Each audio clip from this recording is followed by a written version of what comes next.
Hi friends, நான் என்னோடய native போயிருந்தேன். அங்கே நிறையா பழமரங்கள்லாம் வச்சுருக்கேன். அதுதான் வீடியோவாக எடுத்திருந்தேன். என்கிட்ட இன்னும் நிறைய பழமரங்கள் இருக்குது. பார்ட் 2வாகவும் போடுறேன். ஃபஸ்ட்டு நாட்டு அத்தி, இது நாட்டு சீத்தா. இது வருஷத்துக்கு 3 முறை காய்க்குதுங்க. இது பலாமரம். எப்பயும் போல் சம்மருக்கு இது நம்ம பழம் எடுத்துக்கலாம். இது நாட்டு நாவல். இது வச்சு 4 வருஷம் ஆகுது. இன்னும் காய்ப்பு கொடுக்கல. இது ஹைப்ரிட் நாவல். இப்போ தான் வச்சுருக்கேன். நிறைய கன்று குட்டியாக இப்போ தான் இருக்குது. இன்னும் பெருசானோடனே ஃப்யூச்சர் வீடியோவில் காட்டுறேன். அது பெம்பளி மாசு. இது கடாரங்காய், ஊறுகாய் போடுறது. இது நீலம் மாங்காய்.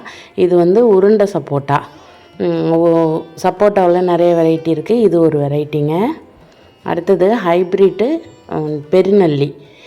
அடுத்தது பார்த்திங்கன்னா கேரளா புளிச்சிக்காய். இது நல்ல புளிப்பாக இருக்கும். இது ஜூஸ் போடலாம், ஊறுகாய் போடலாம். ரொம்ப டேஸ்ட்டாக இருக்கும். உப்பு மிளகாத்தூள் வச்சு சும்மா சாப்பிட்டாலும் செம்ம டேஸ்ட்டாக இருக்குங்க. இது நாட்டு பெருநெல்லி. 2 கன்று வச்சுருந்தேன், 1 போயிடுச்சு. இது சப்போட்டாவிலே நீளமாக இருக்கும். இது நல்ல ஸ்வீட்டாக இருக்கும். இது இமாம்பஸ் மாமரம். மாங்கன்னும் நிறைய இருக்குது.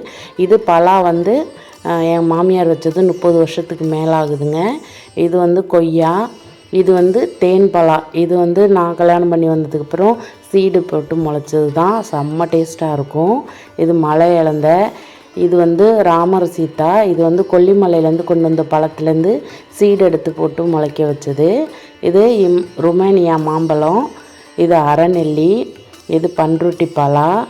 லாஸ்ட்டாக பங்கனப்பள்ளி காமிச்சிருக்கேன். இன்னும் நிறையா செடிங்க இருக்குது. நான் இன்னொரு பார்ட்டாக அதையும் போடுறேன். என்னென்ன மரம் இருக்குதுன்னு சொல்கிறேன். தேங்க்யூ.